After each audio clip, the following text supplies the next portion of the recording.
then, like Coach said, man, I'm Coach Breone Adkins. I'm currently the Coach DC and D-line guy here at Newton High School in Covington, Georgia. Just want to talk some overview as far as D-line versus the run, kind of how we prepare our guys, kind of the idea behind what we want to do no matter what the front is, and then kind of how we've been able to defend guys with a light box here recently these last couple of years. So the first thing that I kind of want to touch on is understand the system. So understand the system that you're playing is going to be major, how you're going to be able to defend the run from your D-line perspective. The first thing I always like to think about is what type of spacing that you're playing. Are we going to be a 7-man spacing asking 2 overhangs and double duty? Are we going to be an 8-man spacing asking 1 person to double duty? Or are we going to be in a 9-man spacing? We'll have a person for every gap and then, kind of close the field from that standpoint. Then you kind of got to ask yourself, how do you fit into the system from a defensive line standpoint? And then we're going to be looking into what am I asked to do inside this fit? Am I asked to be a spill guy? Am I asked to be a box guy? Am I asked to be an anchor guy when it comes to a double team? What am I asked to do inside my run fit? And then lastly, from a whole scheme perspective, again, system perspective, we're kind of looking at, are we going to be a stunt mode type of team where we're going to be slanging, overlapping guys? Or are we going to be a base type of team where we're kind of trying to get knocked back, trying to fit with our gaps, and we'll try to let our backers be able to fill the run? From our perspective, we're a base mode type of guys, so we'll be talking about that type of development today. Looking at EDDs, as all of us coaches know, EDDs are everyday drills. The main purpose of our EDDs is to, just give daily, pretty much reinforcement to what we do as a defensive line and how we play. Just try to get that belief system up and try to get that approach consistent by continuing to work on those things. The concepts that I like to talk about when we talk about our EDDs is real versus feel. All right, so real is the application of a skill, and feel is what does it feel like to me when I am doing that skill. So for me, and if I had another guy I was comparing myself to, and we both asked to do the same technique, or we both asked just to get into a right-hand stance, when we both get into that stance, it's going to feel a little bit different to both of us. As a coach, we got to be able to bridge how that feels to each one of our players so it's repeatable for them daily over and over again. And then just being able to understand what type of blocking schemes there are, what is a zone scheme, what is a gap scheme, how are the offensive linemen trying to attack me from a mental standpoint is going to help us be able to develop as defensive linemen as well. The skills portion of what we got to work every day is going to be, for me, the 4 major things are going to be your get off, so being able to get off the ball with quickness and intensity, hand placement, making sure that we're missing small. So for us, when we talk about hand placement, we always talk about our hand to the side of the defensive line we're on being high. So if I'm on the left side of the defensive line and I'm playing the odd technique, a 5 technique, a 3 technique, a 1, my left hand is going to be high, aiming around for the tip of his pads, while my right hand will be inside the sternum, so I'm giving that proper leverage.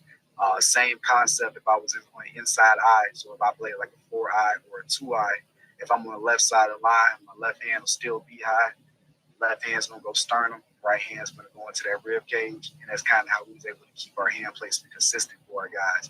But that's something that we work daily with different progressions to make sure they're able to do that consistently. After you get your hands on guys, though, you got to get them off of you so you're able to fit the run. That's when our disengagement piece comes into play. And then obviously, if you did all that not to make the play, then it really doesn't matter. So make sure that we add finish and tackle we develop for us to do it properly. Again, so once we're able to develop the skills portion, the key to our success from a scheme standpoint is going to be how we block, recognize, how we dominate our gap, and how we follow through and finish the play. Block rec for us, we have to define our key. Whatever the offensive alignment is that we're aligned on is going to be our key for us. We're going to put our near hand down to our key. We're going to know our striking points on that key based off of what we've been working. We always want to read our near foot that keeps our pad level down. To make block rec extremely simple for my guys, I always do a block at me or a block away from me. Those are the only 2 blocks that exist.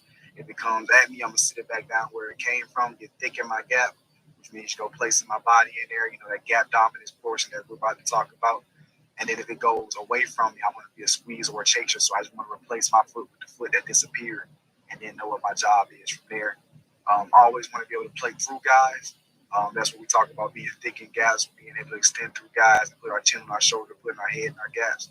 And then for us to be able to work our block rec consistently, we always create pods. So for me, a pod is just if they are a gap scheme team and they're running twins with a up back near to the twins, but they're a front side power team, I'm I'm going to make sure I put a defensive lineman with that right tackle, that right guard. And okay, this is what you're going to see. You're going to see double teams, so I need you to anchor. But on the other side, I might have broke it up where it's the left guard and left tackle. And we're going to see a hinge from that left tackle, and that left guard's going to be pulling. And that way, they've seen the play small, they've seen it put together, they've seen it big from a team standpoint. That way, we're able to defend the run successfully just based off of their block rec and them kind of cheating and knowing because they've seen it 1,000 times through reps. Gap dominance, again, like we said, going to be the next piece that helps us be successful against schematics.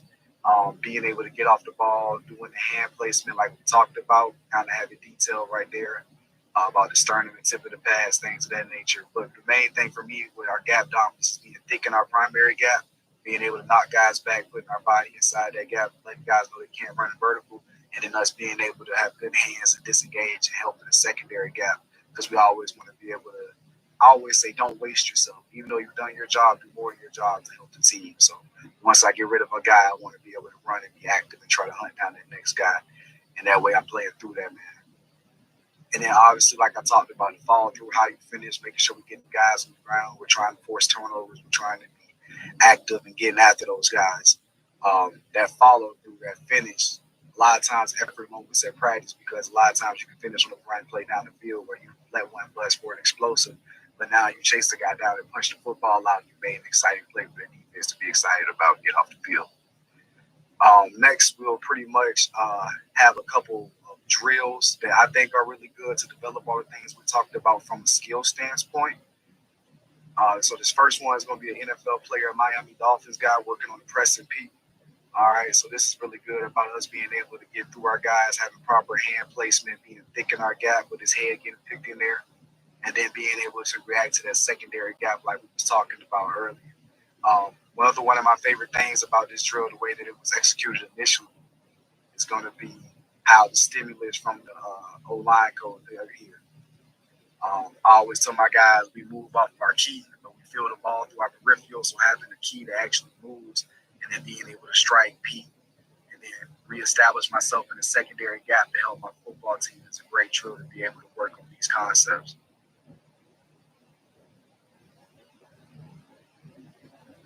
Again, this one right here is going to be very similar to the drill we just seen, just adding tackling into it. Like we were saying, we always want to be able to finish and tackle all of our drills. So this is being able to work those skills that we talked about, the skill of being able to get off the ball, having proper hand placement, being thick in my gap, and then being able to shed and get to the football and make a play. Again, this one right here I love because I say a lot of times defensive linemen, our tackles aren't pretty.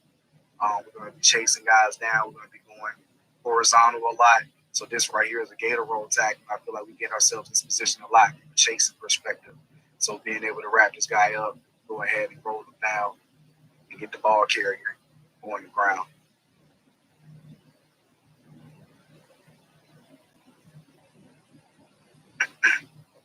And this right here is just going to be a game clip from University of Michigan, being able to take on a base block.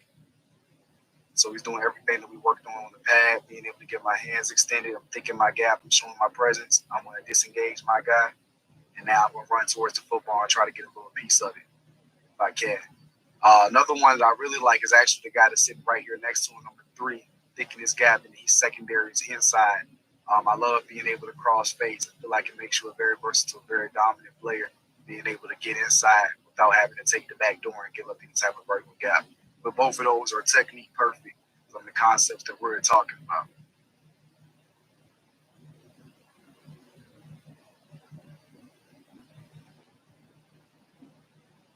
All right, so now we kind of talked about how we want to develop our defensive alignment. That's kind of no matter what scheme we're in, no matter if we're in 3 down, 4 down. Sometimes we even get 5 down fronts. But we know we got some pretty good guys up front that we can get after folks. So those are kind of like the building blocks of how we develop our defensive alignment, and then some of the drills that we use to make sure we're doing that correctly. But from a schematic standpoint, we also have some techniques that we like to do. So anytime we get zone read runs, power read runs, zone option runs, we want to make sure we're dictating who gets the football.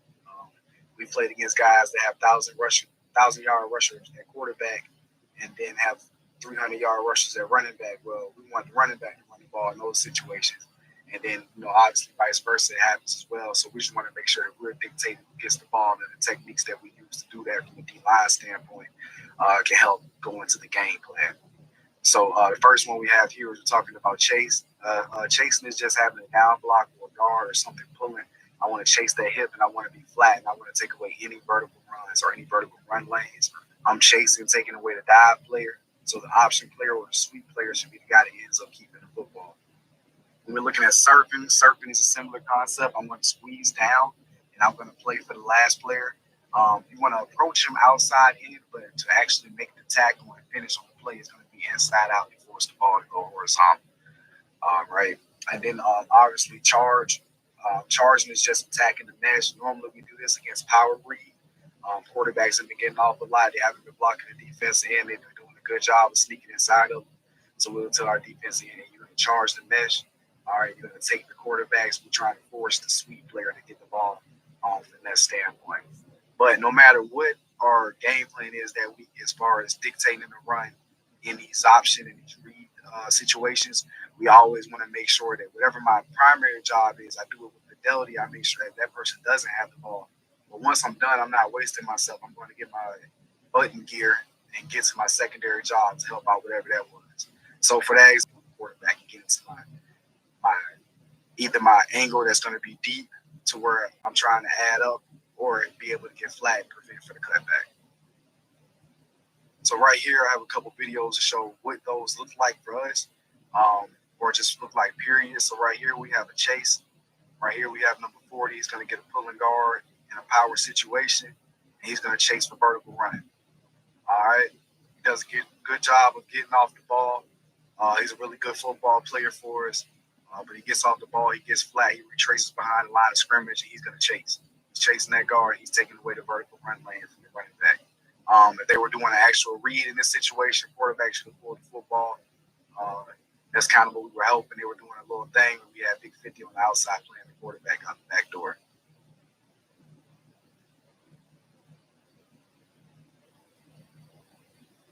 All right, surf technique. This one isn't game film, but this one is a great job of showing just the techniques used to be able to surf. So I want to get off the ball. I want to attack at the heel line. I want to squeeze and take away space right here to the hip of the offensive lineman. All right, again, want to be square, move down, checking for anything that might come, making sure nothing can hit vertical inside of me. Then I want to be able to approach from outside in, but with fidelity and tackling, I want to be inside out of that ball carrier. Okay, last technique right here. We have Big 44 at the top. He's operating our charge. Again, getting off the ball. I might not make the play. It might not look pretty, but I'm going to attack the mesh point. I want to attack the mesh point and make sure that the ball goes to the guy on the sweep. Again, this is a great power read killer for us. Power read, they're not blocking this guy. They're getting the guard to pull. Quarterback trying to insert underneath of him, thinking he's getting a field, but we said, all right, we're going to go directly at you. Directly at that mesh point, be able to take it away.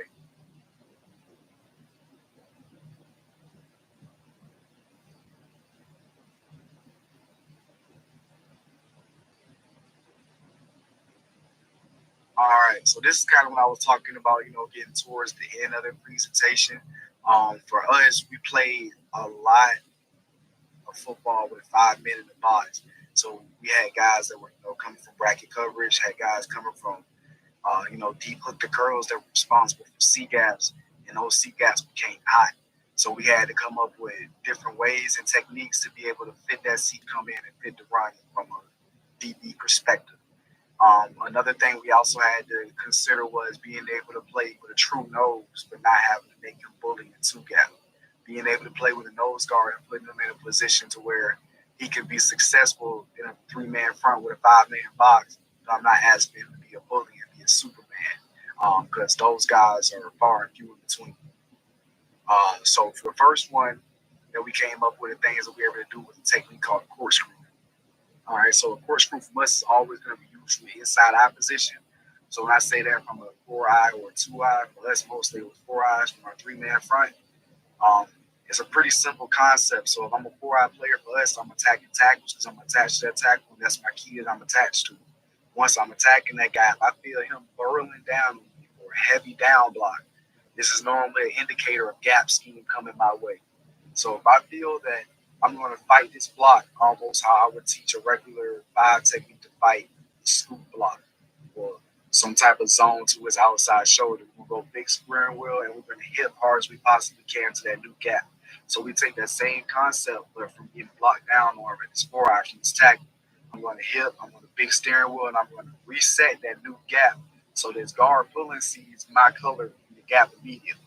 So that he goes shoulder to shoulder with me, so the backer can go shoulder to shoulder with him, and then we can get a late fit from our third safety. All right. Have film to show after this to explain exactly what the techniques is and how it looks on film, so just bear with me. A jet technique was beautiful, something that we were able to use again from a 3-man front standpoint. A jet technique is going to come from the 5 techniques. And again, they're just taking that concept of block recognition from a block at me and a block away from me and taking it to a technique standpoint. So if I'm playing a jet technique from a 5 tech, if I get a block at me, I'm going to shoot inside and rip. All right, I automatically turn into a slanter. So I'm going to play B gap with blocks that come at me. The block that goes away from you or a block that's going down, I turn into a squeezer and I'm going to play that C gap however coach dictated to me that week. So if he told me to be a chaser, obviously I would chase. He told me to be a surfer, I'm going to surf. But I'm going to play that out the back door because the block went away from me. And I'm going to let him cancel that B gap from me and the backer's going to play it. It's just let us stay light, let us be able to get after the passer, be able to contain him, and then against the run game, be able to get some splash plays from some predetermined slants just by playing technique. Denting for us, which are pullers and spill guys that J hook. So I'm going to spill his inside shoulder, and then like the hook of a J. I want to make sure that I'm re-following my steps and I'm bending off of that guy. That way I can help out and cutbacks. I don't want to waste myself as just a spiller. I'm wasting the ball and carrying out. In case the ball wants to cut back, I want to be a guy that goes there. Now, from our second level defenders, they all are dinners. So they come in, they same approach on the puller. I'm out the inside out approach, but I'm going to be able to play with my shoulder to my hands so I can show inside presence and then be able to show it come off and play outside as well and be able to help with that. And then lagging was a great technique we came up with. Well, not came up with, but obviously, found that was successful for us with our nose guard. So our nose guard will be able to put our hands on the center. He's going to try to play towards the front side, but ultimately his gap is going to be the gap that gets lagged behind. So he's going to fall backwards. We were able to find guys that were big enough to play the nose for us from a strength standpoint, but if guys started going zone scheme and running horizontally, they were starting to fall gaps behind guards, tackles, sometimes almost 2 gaps behind. So to be able to prevent that and to be able to prevent them from actually having really 2 gaps, just tell them to get your hands on them, fight towards the front side gap, you're going to fall off to the second gap. It does, for one, it protects the Mike backer, lets him overlap the nose and play the front side he got for him because he had hands on the center or the guard. And then secondly, it just made sure that he was able to play cutback. We were able to keep the backers clean and be able to make those tackles. So these were 4 techniques that we used from a defensive line perspective to be able to help us stop the run with very light boxes. This first one we have up here is a corkscrew. I know this first video always goes fairly quick, so I'm sorry. I'll try to replay it multiple times. But you're going to see again from this corkscrew, we're going to have a forward technique at the bottom of the screen. All right, forward take at the bottom of the screen.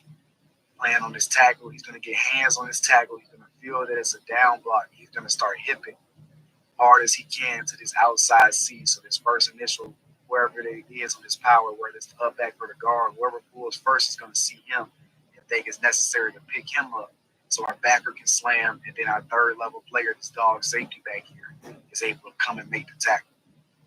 So here it goes. I'm hipping. Linebacker slams. Safety gets to come up untouched. Here it goes again. Hip, knock back. Boom. All right. Have another clip here. Going to be the same kid. Operating the same technique later in the same game. Playing 4-eye down here again. Going to attack his tackle. This time he's going to hip. Sometimes the hip can turn into a hip toss. And you actually end up tossing the guy like he does here. And you're able to refit that guy very nicely. You're able to get a vice tackle from the back and the safety. So here's that one here. He's down here. He hip tosses. He spills the football, creates some type of havoc in the backfield. Backer slams. Here goes the safety. And now we're able to have that vice tackle. We were talking about 2 guys on one. We're able to make that tackle thanks to this corkscrew technique.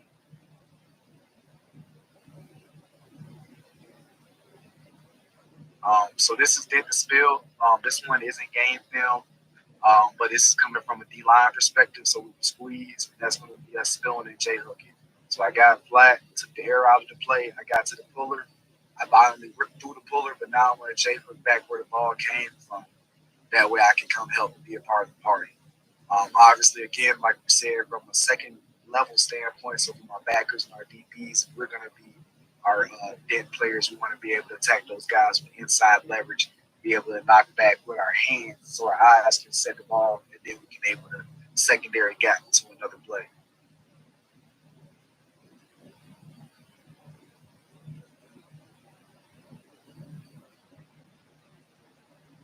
All right, here's the lag technique right here. So lag, we're going to be focused on the big nose right here.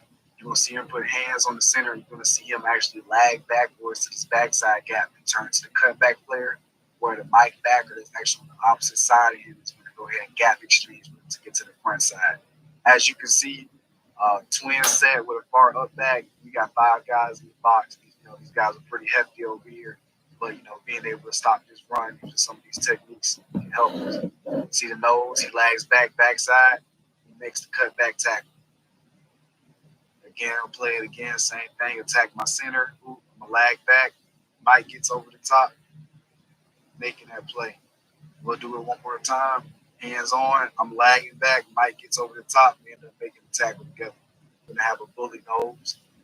We thought was very helpful for us.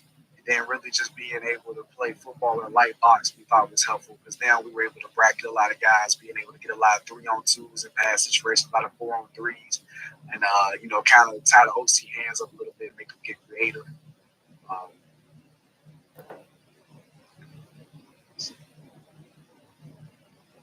Yeah, that's pretty much it for me on that one, Coach. This is my contact info, and then obviously if any questions came about, I know I ramble and go a little fast sometimes, so anything that happened, definitely let me know. Perfect, Coach. A couple things. One, before we start getting some questions, if you got questions, obviously put them in the chat if you've not already. But again, Coach's contact information there. So you have his Instagram, X, email, phone number. Don't hesitate to reach out, put that down as we go. I'm just letting our next speaker know that they can jump on here soon. But again, a couple things with it. I mean, obviously D-line play. What do you, in terms of practice time, what do you kind of get to work on all this on a kind of a given weekly basis or day basis? Got it. So for us, man, our coach is really great about Sunday meetings, being able to ask us what we need, and being able to fit into the practice schedule. But crazy enough, we don't get much indie time. He's a big believer in group and parts of the whole, and always like combo periods and stuff. So for me, when you're talking about EDDs and like an indie period, I utilize a special teams period for me. Our special teams period is normally 10 to 15 minutes a day. And then we do have we call our pod periods, which are normally like a combo period between us and the backers. And that's normally about 20 minutes a day. And that's where I normally get a good bit of my work in too. So I would say about 30 minutes a day we're getting allocated to being able to get in about 10 to 15 minutes of skill work and technique, and then about 20 minutes of how it fits into the game plan with those blocks like that how we can attack those. Yeah. Like what is your typical, like I know you hit on a lot of stuff there. What is your like typical like in terms of like teach and install process in spring and in early summer and work with your kids? Like what is your like process of order technique wise typically? Got you. So for me, I'm a big how guy. So I love you said that. I try to teach my guys all the hows that we're going to need going into the season that we get to a game week. They kind of understand like all those concepts and stuff that I kind of just went over. So now it's week 2. We're going to the game week. I'm like, hey, this week we're going to be playing jet technique from the 5s on 3rd down, and we're going to be chasing run game. So now and then to the point of our wisdom's most simplest concept inside of those concepts, and then I kind of want to build a progression from there. So for me, everything starts with hand placement. I know a lot of guys think different from a D-line standpoint. I think hand placement is super important. If you can put your hands on the right place on the guy, you have an easier time being able to get rid of them. being able to keep them off of you, and then just being able to do your job in the proper way and keeping the linebackers clean as well. So I always start everything with hand placement. I'm talking about we start 6-point progression all the way on the ground. So what's our keys? How do we want to attack? Where do our hands want to go? And it'll go all the way from just, the most simple progression I have on that one is like we'll do 5 little quick strikes, but we want to make sure we detail with them. Then we'll do 3 of them that have a little bit of oomph, make sure we're activating our hips. Then we'll do another 3 that use our hips but putting our head in our gap. Then we'll work it down to 2, doing the same thing from the stands, and then we'll do 1 from the stands and follow all the way through with some type of tackle and stimulus. So everything I try to do, I just try to make sure it comes from progression, and it starts with all those skills that you see. I kind of reverse engineer them to what I want them to look like when we kind of get into our season and get going. And that's from all the concepts. So even like get offs and stuff, if I'm thinking of get off, we're going to work all the way back from stance and making sure we get the optimal stance to be able to get off. So it's really slow in the spring. I take a concept a day. I'm a baseball guy too, so I'm coaching some baseball here and there. So what I kind of do now is I get out every Saturday with the defensive line, and we'll have a concept of the day, and we'll work it for an hour and a half maybe. And it's just really breaking it down and progressing it. And then the next time I see him, it's like a 15-minute progression. Like, okay, let's show me what you did last time, but the final drill. And then if it's like it, we'll be able to move on from there. I know it's kind of a long roundabout answer, but that's kind of how I kind of look at it as far as development goes.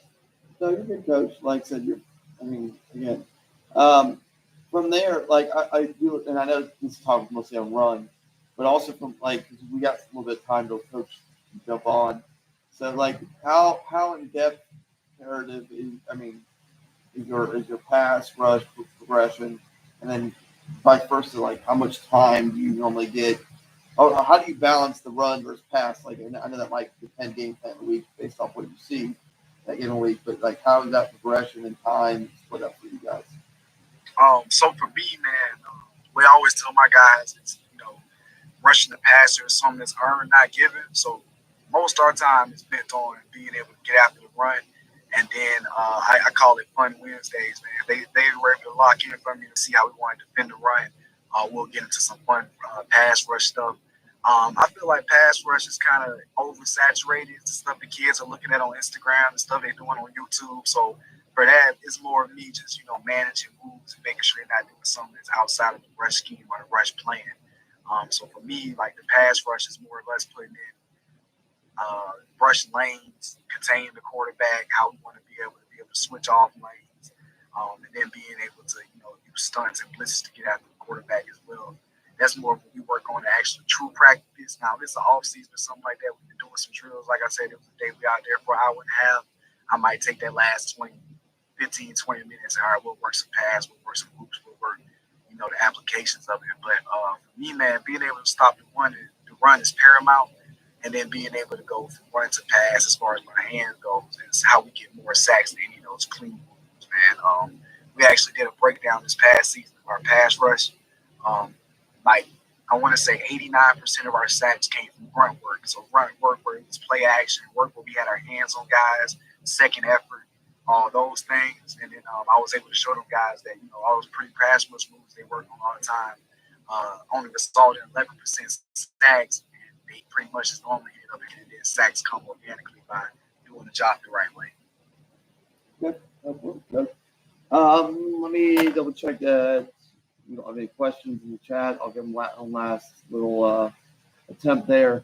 Also from that, how much time, again, I don't know the size of your school. Like I've been at schools where every kid's one way and we got others where they play O-line and D-line. How much joint, like one-on-one time or like small pod work do you do with your offensive line? So for us, man, we're blessed. I'm actually at a 6A school here in Georgia, so most of our guys go one way. So we get competitive pod periods with our ones offensive line that we'll call like good on good and toughness periods. They kind of sort of fade out towards the middle of the season, because of all the banging. But I always enjoy those. Those would normally be like, it could just be a double team day where it's 1v2. Could be a half line day where we're looking at a half of a zone play or half of a gap scheme play. could be of various things like that. But one thing that we keep going throughout the years that we always use scout team online, and we'll bring them down. They'll service us every day as far as our block recognition goes, and as far as our run recognition goes for the different plays that week. So we'll always make sure we utilize those guys to give us a look. But all my D linemen this past year, man, we were pretty good. So we had a big time running back, so we had some big heavy packages where they switched over that line.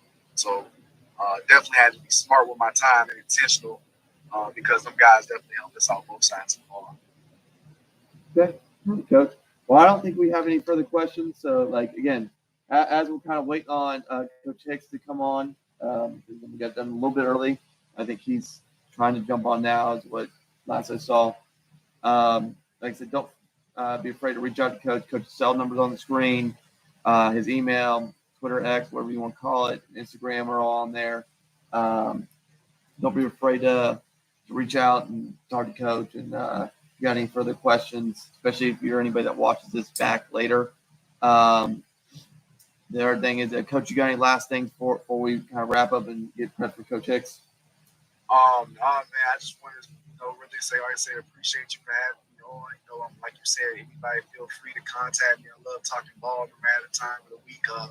I put my cell number on there, man, because my cell is always in my pocket. So anybody can shoot me a text at any time, and we'll get some ball going, man. I'm also always available to learn too, trying to develop my bag as well as I get into the game. So anybody can feel free to reach out and we can converse about any topics, man.